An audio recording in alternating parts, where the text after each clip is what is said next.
Welcome back to the channel, and for this video I'm going to talk about my main goal for the year 2025. If you watched my last vlog, I went over how my hourly win rate for 2024 was just $12.67. You suck, you jackass! Even though it was my lowest hourly win rate in my 4-year poker career, I wasn't too surprised or disappointed with the results because it was my first full year playing 1-3 match stack, which played more like a 2-5 on most days. Now that I've logged over 300 hours of that game, I not only have the experience, but have zero excuses not to drastically increase my win rate. So for the year 2025, my main goal is to win at least $25 an hour while playing both 1-2 and 1-3. My goal with the channel this year is to become the most well-rounded low-stakes poker vlogger out there. I feel like in order to do so, I have to appeal to the interests of my entire audience, which mainly consists of both 1-2 and 1-3 players. I'm going to try and give a ton of tips on how I've been able to dominate the 1-2 game throughout the years, while also pushing myself to play super deep stacked in the 1-3 match stack game and improve my overall skills. Should be lined up for a fun year of poker, and I'm going to try and play the exact same amount of hours in 1-2 as I do 1-3, so it'll be interesting to track the results throughout the year and see how they end up. So to start the year, we head out to the nicest card room in Northern California, which is none other than Stone's Gambling Hall. But before we dive into this week's sessions, I gotta announce that each week I host an online meetup game on the Club GG app and give away $100 to the highest stack. If you want in, or you're looking for a place to play low stakes online poker, click the Club GG link in the description to join.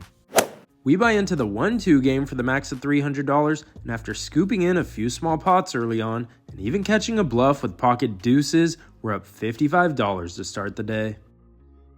In our first noteworthy hand, cutoff opens to $6, which seems like weakness. I'm on the button next act and look down at Queen Jack offsuit. A lot of low stakes players would just call the $6 to see a cheap flop, but it's super important to play a 3-better fold with these hands so you don't price the blinds in and you can isolate a weak opening range.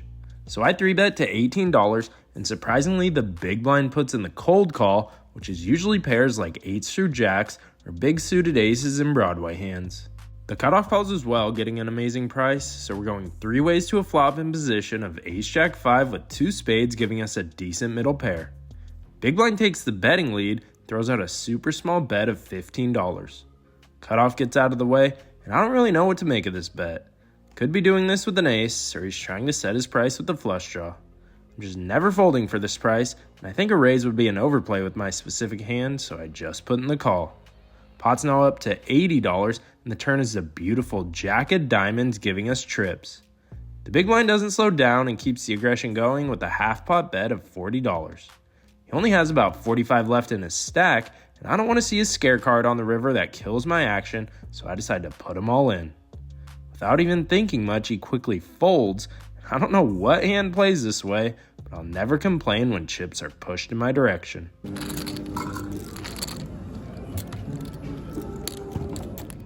After semi-bluffing with 10-9 of diamonds and scooping in a decent little pot, things are going super smooth today and we're up over $150 in less than 30 minutes of play. What could go wrong?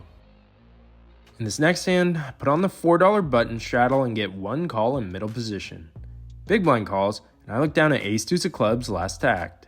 I could check my option, but I always like bloating up the pot when I have position with a playable hand, so I raise to $16 and both players put in the chips.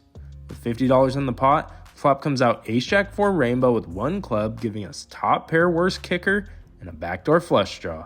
Checks over to me, and I throw out a value feeler bet of $15 and get 1 caller from the big blind.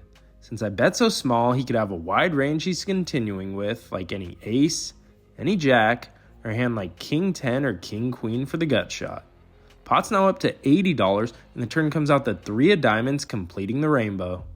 Our opponent checks again, and since I have the worst top pair possible, I don't see the point in going for 3 streets of value, especially with no flush draws available. So I check it back, and the river peels off the beautiful ace of spades, giving us trips. The big blind takes his time before assembling a bet and throwing out 11 red chips for a bet of $55. I take my time to evaluate the situation, and I determined raising is out of the question because I won't get called by worse, so the 2 options are call or fold. I think calling is okay, but but the best play would actually be to fold in this spot because there's not really any draws that he would be bluffing with on this run out, and a pair of jacks wouldn't value bet for this big sizing. So folding is what I'd do if I was locked in, but instead of doing that, I toss 11 red chips in the middle for a call and get shown the bad news after our opponent turns over ace-queen offsuit for better trips. The session started off great, but we couldn't find the hero fold and donate $86 of our profit to a player who didn't even raise ace-queen pre-flop. Well, that sucks. For this next hand, there's 2 limps to me, and I raise king-jack offsuit to $15. Both of the players put in the chips, and the flop comes out king-queen-5 rainbow, giving us top pair decent kicker. Checks over to me, and I start off with a bet of 15 into 45 and get called from one player in early position. Pot's now up to $75, and the turn is a beautiful king of spades, bringing in a flush draw and giving us trips for the 3rd time this session. Early position now takes the betting lead and throws out a bet of $19, and now the action's on me. He has about $90 left in his stack after this bet, so my goal is to get all the money in by the river. I figured the best course of action would be to min-raise our opponent to $40, and when he calls, the pot will be up to $155, and he'll have around a half pot bet left to shove on any river. So that's what I do, but our opponent doesn't think too long before tossing his hand in the muck. I figure he must have had a queen that wanted to see where he was at. I'm just happy to get some money back after that donkey call with ace-deuce last hand. There's 4 people who put in the call for $2, and once again we look down at king-jack offsuit, but this time in the small blind. Since I'm in the worst position possible and have 0 fold equity against 5 people, I decided to just put in the extra $1 for a call, and the big blind checks their option. Going 6 ways to a flop of king-jack-9 rainbow, giving us top 2 pair. I could start off with a bet since no one has the betting lead, but since the pot was so small, I wanted to go for the check raise and see the action of the players in the field. So I check, and now early position throws out a super small bet of $6. Middle position now goes all in for his remaining $19, and the cutoff puts in the cold call and action's back on me. Could raise at this point, but I wanted to keep the middle position player who threw out the $6 bet in so I could get some value in later streets. Surprisingly, he gets out of the way for only $13 more, so the main pot is complete, and I'm going heads up out of position in a side pot. Turn comes out one of the worst cards in the deck and the queen of diamonds, giving any 10 a straight. Now it's my turn to act. My thought here was to check evaluate to see what the cutoff does. If he checks it back, then I know I'm good. But if he bets, then I know I'm probably beat and I could see if he's giving me a good enough price to fill up. So I check, but luckily he checks it back. River comes out an inconsequential 7 of diamonds, and at this point I need to get some value from the cutoff because my hand might not be winning the main pot. So I go for thin value and throw out a super small bet of $10 because I don't think he has much. The cutoff puts in the quick call, and I turn over the winner after he shows ace-jack offsuit. Unfortunately for us, the early position player shows 10-8 of diamonds for the straight, but at least we got a $10 rebate on the river. A lot of the players either left or went to play the 1-3, so I decided to table change since the action looked solid. After losing $50 flopping top pair and a gut shot to an OMC, I decided to throw on the straddle for my next hand and see 3 people in the field put in the call before I looked down at the best hand ever created in pocket aces. I'm not looking to take this hand super multi-way out of position, so I raise the price of poker to $26 and just get one caller from the cutoff, which I'm perfectly fine with. Going heads up to a flop of queen 3 deuce rainbow, giving us the overpair. Since I don't have too many draws to worry about, and I want to keep all his one pair holdings in, I start off with a small bet of $15 to which he quickly calls. Pot's now up to $80, and the turn peels off the 7 of diamonds, putting 2 diamonds on the board. At this point, it's time to turn up the heat. I figure a queen is never folding, and this turn might have given our opponent a combo draw with a hand like 5-4 or ace-4 of diamonds. So given that, I decide to size up to $80 for a pot-sized bet so I could set up a river jam, but our opponent folds right away. Was bummed we couldn't get any more value in that hand, but at least we got our stack back over the even mark. But unfortunately for us, that didn't last too long because we went card dead for the next hour and lost a few small pots before this next interesting hand. There's 2 limps in early position, and I'm on the button and look down at the ladies, pocket queens. I raise them up to $12, and both limpers put in the call. Going 3 ways to a flop with $35 in the middle, a 5-4 deuce with 2 clubs giving us the overpair. Action gets checked to me, and I throw out a value bet of $20 looking to charge all the draws and get value from smaller overpairs. Under the Gun now raises to $49 off a shorter stack, which was music to my ears because he's a super action player that loves going with his draws. So I'm thinking how I'm gonna go for gold and win a huge pot, but now the player in middle position does something I wasn't expecting and re-raises to $155. After a raise and then a re-raise, I don't think I'm ever good in this spot, so I toss the beautiful ladies in the muck, and Under the Gun snap calls and turns over his hand, showing the flop straight with ace-3 offsuit. Turn and river seem uneventful, and the player in middle position never showed his hand, but I assume it was most likely a set given the action. Even though it's annoying, it's super important to not get married to your overpairs and fold in these situations so you could preserve your chips for better spots in the future. It sucks we were up $150 early on in the day, but after losing that queen's hand and a few more small pots, we're forced to add on $100 to get our stack to the max of $300, so we're now into the game for $400 total and down around $95 on the day. For this hand, Under the Gun limps and it folds all the way over to the cutoff, who just raises to $4. Like I've said in the past, I'm not one to put a lot on live tells, but something I do notice a ton in low stakes is sizing tells. Someone who just raises to $4 over a limp is showing major weakness.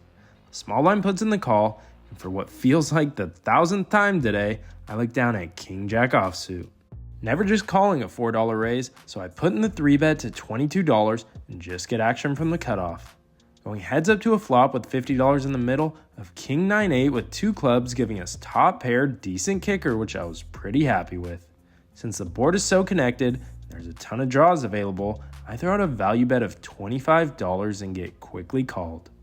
Pot's now doubled to $100 even, and the turn is the most interesting card in the deck in the ace of diamonds, putting 2 flush draws on the board and demoting our top pair to second pair.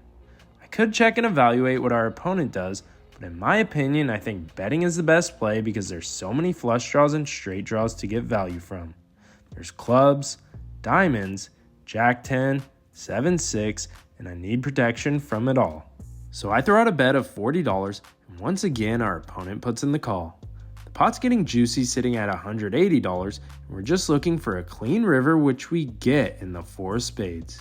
I happily check now, and if our opponent bet, I might have to make the hero call since so many draws missed, but luckily he checks it back. I turn over my hand expecting to be good most of the time since he didn't raise at any point, but that's not the case because our opponent turns over 8-9 offsuit for bottom 2 pair, giving him the winner. Not really disappointed with how I played it, and I just wanted to reiterate how the $4 open turned out to be a shitty hand like we expected, and it's important to find these sizing tells against your opponents. Any momentum we had at the beginning of the session seems to be dwindling at this point, but hopefully we could get it back when we look down at pocket 9s in early position. Under the Gun limps, and I raise him up to $12 next to act. Small blind calls the $12, and now the Under the Gun limper limp 3-bets to $32. Limp re-raises Under the Gun are usually monsters, and monsters only, but since we're over $280 effective, I'm going to put in the call and go set mining. Small blind gets out of the way, so we're going heads up with $75 in the pot, hoping for a 9, but the flop comes out 10-7-7 rainbow, giving us second pair. Under the Gun continues with a c-bet for $35, and even though the board is pretty dry, I'm just going to get out of the way before I get myself into trouble. So I fold, and he shows the biggest monster of them all, and pocket aces, which has us completely dominated. I played for a bit longer, but we unfortunately couldn't make anything special happen to make a comeback, so let's get to the outro. Despite scooping in a ton of small pots early on and being up over $150, we unfortunately weren't able to win any of the big ones. In for $400 and out for $244 for a $156 loss. I was hoping to start the year off with a win, but hopefully we could get one tomorrow. When I got to the casino, the game was already running and the lineup was filled with a few action players, so I was super pumped to get in the mix and try and secure my first win of the year. In our first hand of day 2, Middle position limps, and the cutoff raises to just $5, which is a sizing tell for weakness. So when action's folded to me in the small blind, and I look down at pocket eights, it's definitely good enough for a raise against that small sizing, so I put in the 3-bet to $17. The big blind decides to cold call to $17, the limper calls, and the cutoff calls as well for $12 more. We're going 4 ways to a flop in the worst position possible, and see a flop of 6-5 deuce with 2 clubs giving us the overpair. Hard to ask for a better flop when you have pocket eights, so I throw in a value bet to $30 and we get 1 caller from middle position. But now the cutoff doesn't think $30 is enough, decides to go all in for $132, and now it's decision time. I was debating about rejamming so we could deny equity from middle position, but then I got to thinking about our opponent's range. If our opponent had a semi-bluff, I think he'd make this play with a high equity flush draw like ace-3 or ace-4 of clubs at worst. Being that I have the 8 of clubs in my hand, he can't have 7-8 of clubs for the straight flush draw. Now looking at his value hands, he could have all the sets and 6-5 for 2 pair as well. Against that range, I'm actually in pretty shitty shape, so even though a lot of you think I overfold, I decide to stick with my gut that I'm beat and toss my hand in the muck. Middle position ends up folding as well, and the cutoff decided to show his hand and reveals pocket 5s for middle set, and our fold ended up being the right decision. In low-stakes poker, a lot of your profit is made from correct folds rather than hero calls because players don't tend to bluff enough at this level. For this next hand, there's 2 limps, and I'm on the button and look down at King 10 offsuit. Even though this isn't a great hand, I like to raise it up when I have position because it's an easy hand to navigate post-flop. So I raised to $12, and only the big blind and middle position end up putting in the call, so we're going 3 ways to a flop of ace-9 deuce, all hearts. They check it over to me, and since I have the range advantage and the nut flush blocker, I throw out a semi-bluff of $15 and just get a call from the big blind. Pot's now up to $65, and the turn is a pretty big blank in the 5 of spades. Big blind checks again, and he has about $40 left in his stack, so I don't think I have any fold equity at this point. If I jam, he's never folding an ace, or maybe not even a 9, so I decide to check it back and see a free river. River comes out the beautiful jack of hearts, giving us the nut flush. He checks for a 3rd time, and there's only 1 move, which is all in. I throw in a stack of red chips, and without too much hesitation, our opponent puts in the call and we turn over the bad news. It's usually hard to get paid when there's 4 to a flush, but I'm glad we pulled it off to get back in the land of profit.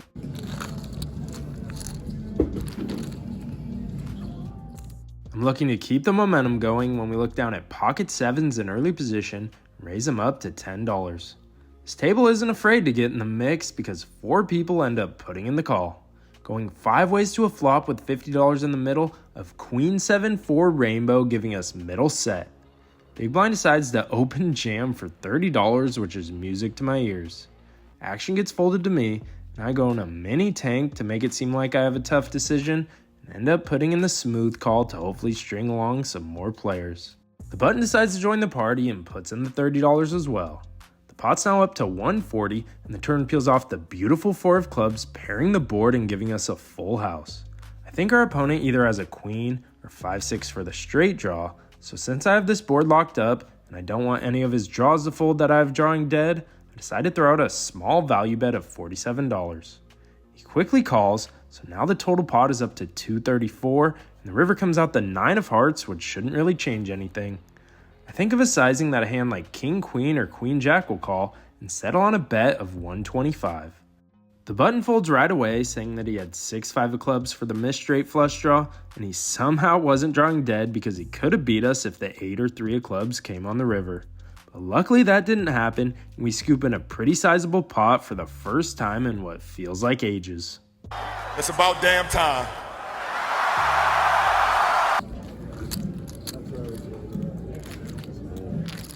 A few orbits go by before I look down at the Cowboys, pocket kings, and raise them up to $10 in early position. Folds to the cutoff, who 3-bets me to 45 off of a short stack. When action's back on me, there's only 1 move, which is all in.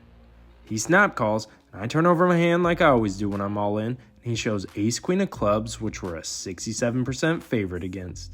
Flop comes out 8-6-5 all spades, and the turn puts an end to it with the 3 of spades giving us the flush and the winner. Feels nice to finally have our big hands hold up so far. In this next hand, I throw on the $5 under the gun straddle, and now the low jack throws in a min raise to just $10. Hijack calls, and action folds to me when I look down at ace-9 offsuit. To me, a min raise from late position is a huge sizing tell, and a lot of low stakes players might just call the $5 to see a cheap flop, but playing this trash hand 3 ways out of position seems like a terrible idea to me. So since I'm sensing weakness, and I have an ace in my hand that blocks a lot of good holdings, I put in the 3-bet to 55. LoJack thinks for a second before tossing his hand in the muck, and Hijack does the same, so we take down $23 of dead money uncontested with no rake going to the casino. Next time you're at the casino, keep an eye out for these sizing tells and exploit them with aggression. A few orbits go by before we get involved in this crazy hand. Middle position opens the action to $10 and the button puts in the call. I'm in the small blind and look down at the best hand ever created, which is none other than the Bullets, pocket aces. I decided to put in the 3-bet to just 35 because I wanted to ensure I'd get action. Middle position puts in the call for $25 more, but surprisingly the button gets out of the way despite getting great odds. So with $80 in the middle, the flop is a little above average and ace-queen-5 rainbow giving us the nuts with top set. Since I have this board locked up, I start off with a small bet of $15, which is the sizing I'd use with most of my range on this board. He quickly calls, so we're going to a turn which peels off the 7 of diamonds, putting 2 diamonds on the board, and now I have to think about sizing. I think I could bet small again to ensure I'd get called from a queen, but I saw that the queen wasn't a diamond, so it's possible he could have a hand like queen X of diamonds that's never folding to a decent sized bet, or a hand like jack 10 of diamonds that had a gut shot and turned more equity. So I size up and go for a bet of $70 targeting all those hands. He doesn't think too long before calling once again. Pot's ballooned up to $250 and the dealer throws out the jack of spades and the backdoor diamonds brick out. I think throwing out a small bet would be fine to try and get looked up light by a queen, but I decide to target the top of his range and go for gold with a bet of $210. The hands I'm hoping he has is ace jack for 2 pair or queen jack of diamonds that missed the flush draw but rivered 2 pair as well. Our opponent goes deep in the tank for over 3 minutes, which I'm always happy with because when players tank against your bets, it usually means you made the right bet sizing and you left them with a difficult decision. He eventually settles on a call and I turn over my set of aces and win a massive pot for a 1-2 game. I just got one thing to say. Tell them to bring me my money.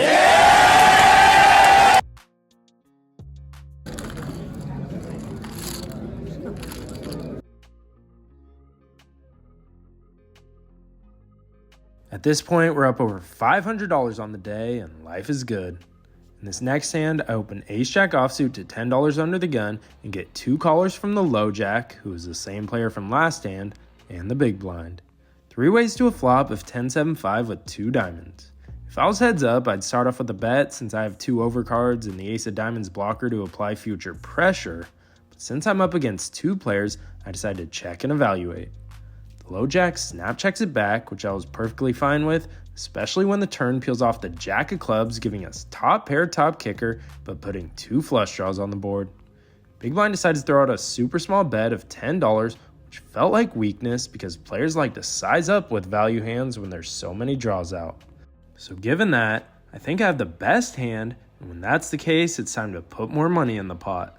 So I re-raise to $30, and surprisingly, the low jack puts in the cold call, which I wasn't expecting.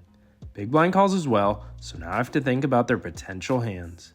I think the big blind probably has a 10 since I'd expect a draw to want to bluff bigger to try and steal the pot, so I'm not too concerned about him. Now that the low jack put in the cold call, I think his range mainly consists of flush draws.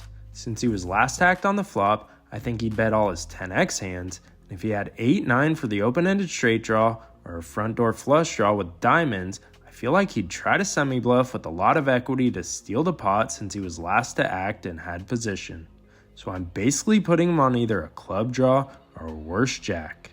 Now that we have somewhat of an idea of what our opponents can have, we go to the river, which comes out the 6 of hearts and every flush draw bricked. Big blind checks, and since I put the low jack on a club draw or a worse jack, I decide to check as well and hope he either bluffs with a missed draw or overvalues a worse jack.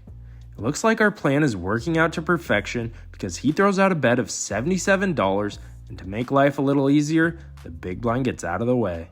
In my opinion, this is a super easy call given how the hand played out, so I quickly put in the chips and he shows 8-4 of clubs for the missed flush draw, but rivered straight. Definitely didn't take that hand into consideration. Even though I had a good grasp on the situation, I still managed to lose a sizable pot. For the third straight hand, we go to battle against the same opponent, and he opens to $10 in early position. Cutoff puts in the call, and I'm on the button and look down at ace-king offsuit, so it's time to build up the pot. Since I 3-bet with aces to $35 earlier, I want to keep my 3-betting size the same so I don't have any sizing tells. So I throw in the chips, and just the player in early position puts in the call. With $80 in the middle, the flop comes out queen 3 deuce with 2 hearts, giving us some overcards and not much else. This is kind of a neutral board because we could both have a lot of queen X hands in our range, so I start off with a c-bet of $30, which is what I do with all my value hands and bluffs. He quickly calls, so the pot's now up to $140, and the turn peels off the 4 of hearts, bringing in the front door flush, but giving us a tad more equity. He checks again, and at this point, I don't see a point in betting since I'm losing to a ton of hands, and a queen is just never folding to a bet. So I check it back to realize my equity, and the river is the beautiful king of diamonds, giving us top pair, top kicker. Our opponent checks for a third time, and my read on the situation is he doesn't have much, and the king is a scare card for most of his range.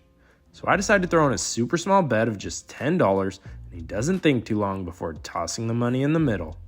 I turn over my hand, and he shows red pocket jacks for third pair, and we get a little extra value on the river. Didn't have too many outs since a heart would have had us drawing dead, so just glad we were able to suck out on the river and win this decent sized pot. We played for a bit longer, but couldn't get anything else going with our suited connectors, so let's get to the outro. Today went 1,000 times better than yesterday, and I feel like we did a good job getting max value with our big hands. In for the original 300, and out for 770 for a solid $470 win to end the week. As for this week in poker, we started off with a rough session, but made up for it in day 2. We played a total of 7 hours and 40 minutes of live poker and profited $314 total for a win rate just over $40 per hour. Wouldn't mind if every week of poker went like this, but unfortunately that's not how this crazy game works because there's so many ups and downs. Keep an eye out for my next video where I'll be raising the stakes once again and jumping back into the 1-3 match stack game. Thanks for watching, and as always I hope you guys run good at the tables, and I'd appreciate it if you could hit the subscribe button to help me reach my end of the month goal of 10,000 subscribers.